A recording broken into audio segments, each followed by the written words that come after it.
In this devlog update, we're going to take a closer look at some of the customization options in Mordhau. As always, everything that you can see in here is taken from an early state of the game and is subject to change. The library of available customization options is just a fraction of what will be featured in the full game. In our previous devlog videos, we've already established that this game is all about the combat and expressing yourself by employing various playstyles and tactics on the battlefield. So it is only natural for us to also offer a very in-depth customization system to go along with it, allowing you the player to fully immerse yourself into your unique and personal medieval mercenary, whether it be a filthy peasant wielding a spear, an honorable knight in shining armor, or anything in between. In general, the customization is split between three main parts. First, the character, where you customize your physique, voice, facial features, and hairstyles. Then your armor, where you build your own gear of choice, and lastly, your equipment and weaponry. The whole customization process starts out with your character. From here you can choose the race, gender, build, hairstyles, facial hair, and lots more. However, the real fun starts once you begin sculpting your character's face. Here you have full control over all the different facial details and features. Match the face to your own, or sculpt the warrior you always wanted to be.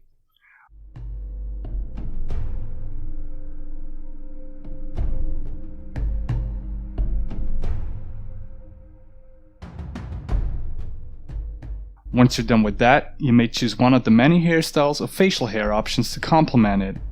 Of course, you can also adjust the color of your hair, eyes, and skin to your liking.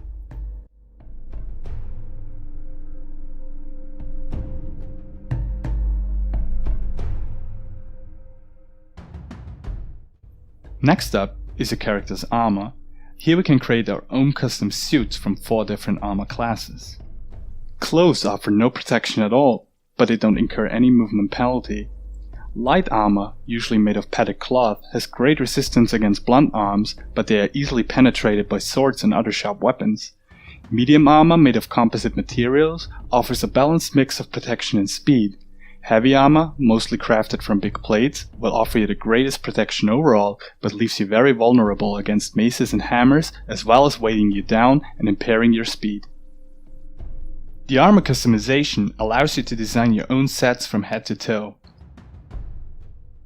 It is divided by 3 areas of your body: the head, upper body, and legs, each of which has options for picking armor from any tier you like.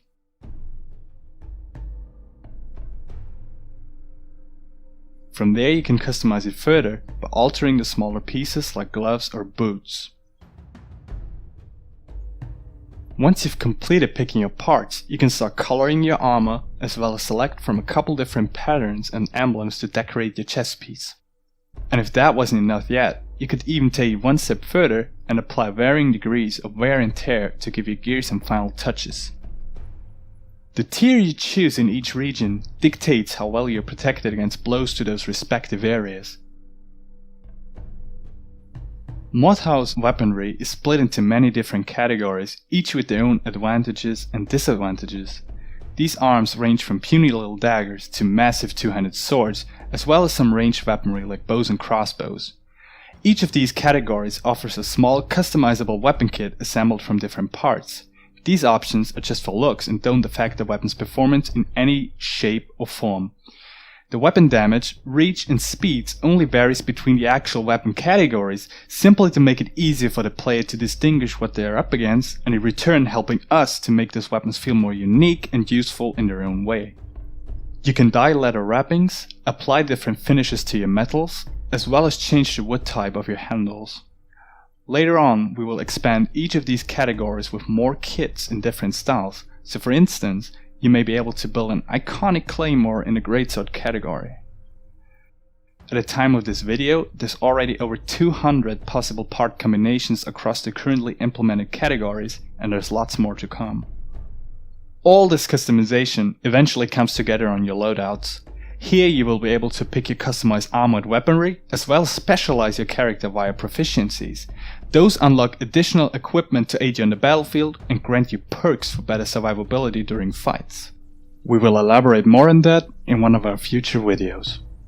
That about covers the majority of the possible customization in Mordhau. As always, Thanks for the great ongoing support, and stay tuned for a Kickstarter campaign later this year.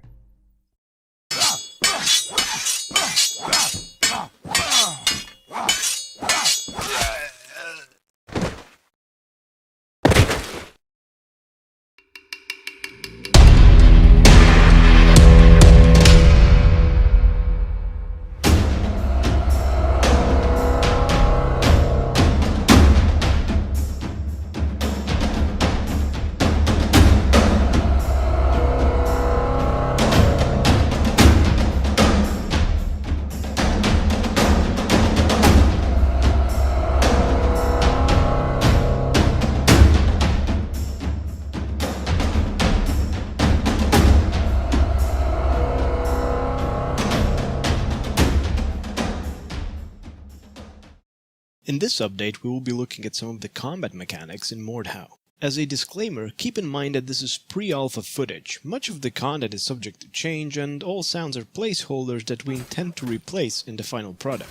The combat is the absolute core of this game. It is something we've prototyped and tested over more than a year to make sure it is designed to encourage fights that look like fights and not ballet auditions. That it is easy to pick up and difficult to master, and that it works smoothly online.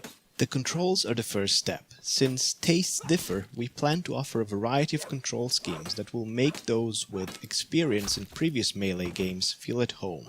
In this video, we will be describing the control scheme that we're originally designing for and that feels the most organic. Besides the standard FPS movement controls, with the left mouse button the player can perform a cut. The cut is a good sweeping attack which can also be angled by moving the mouse in the desired direction before pressing the button. This results in cuts from below, above, left or right, or really any angle you want. The scroll wheel performs a thrust. Now, just like the cut, the thrust can also be angled with the mouse. Attacks can be chained into combos, which is especially useful when trying to recover from a miss that would otherwise leave you defenseless. The right mouse button is used to execute a parry. A successful parry must be aimed at the opponent's weapon. Blocking high if the blow is coming from below is not going to work. The second ingredient to a successful parry is timing. The parry only lasts a split second and leaves you exposed after that duration if it failed to block anything.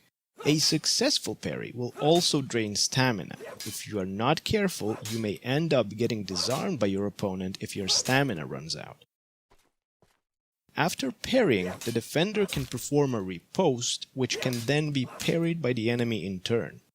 The game features real-time attack collision detection. There is never any lock-on, and the player can adjust attacks while they're happening, allowing, for example, to reposition a strike aimed at the foot into one that will hit the head.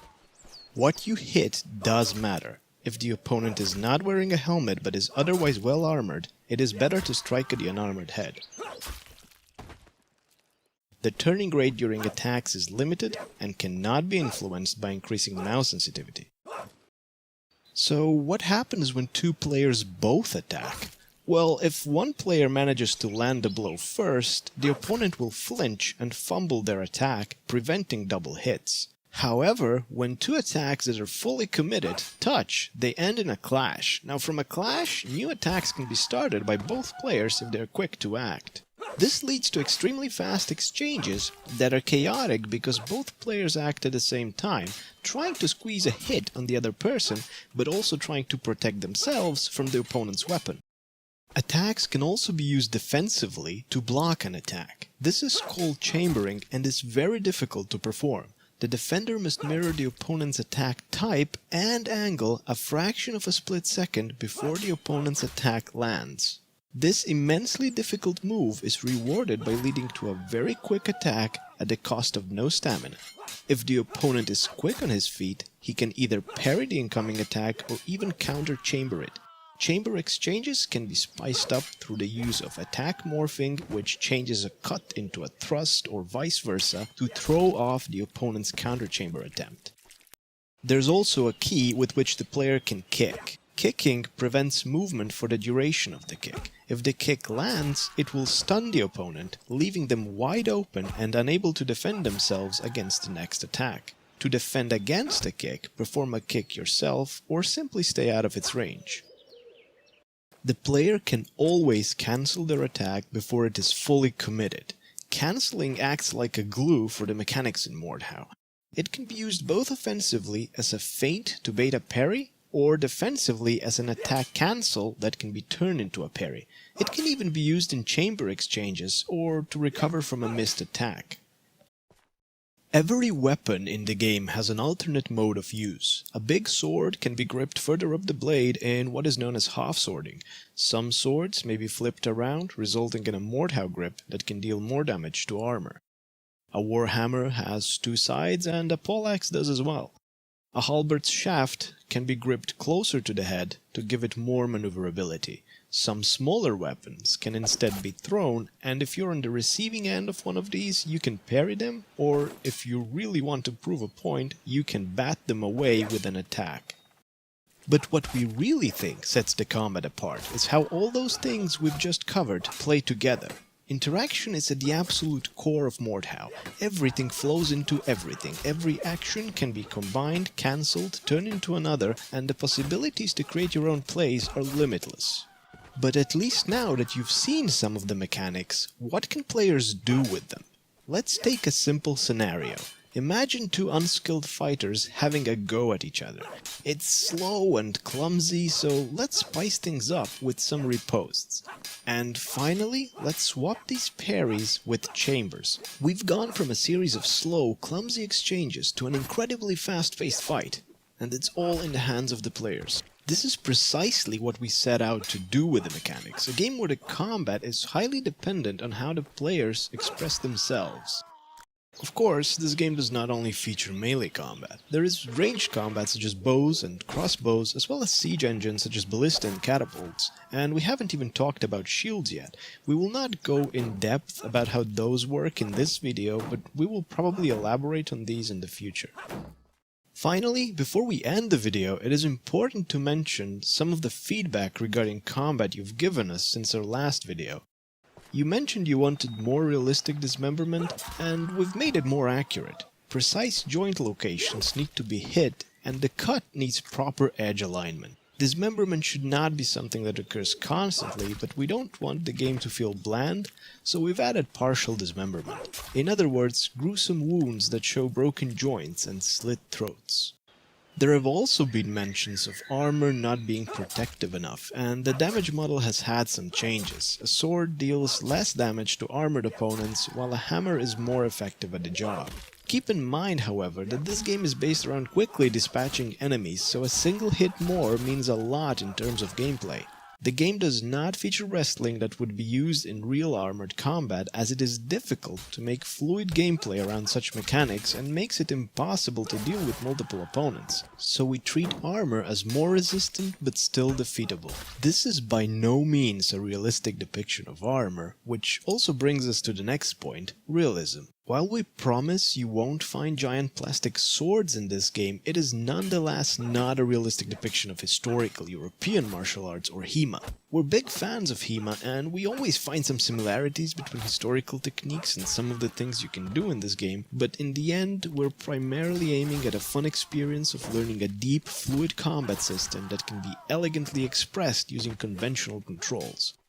Thank you for watching, and thank you for all the support you've already shown us. Stay tuned for more videos about Mordhau in the future.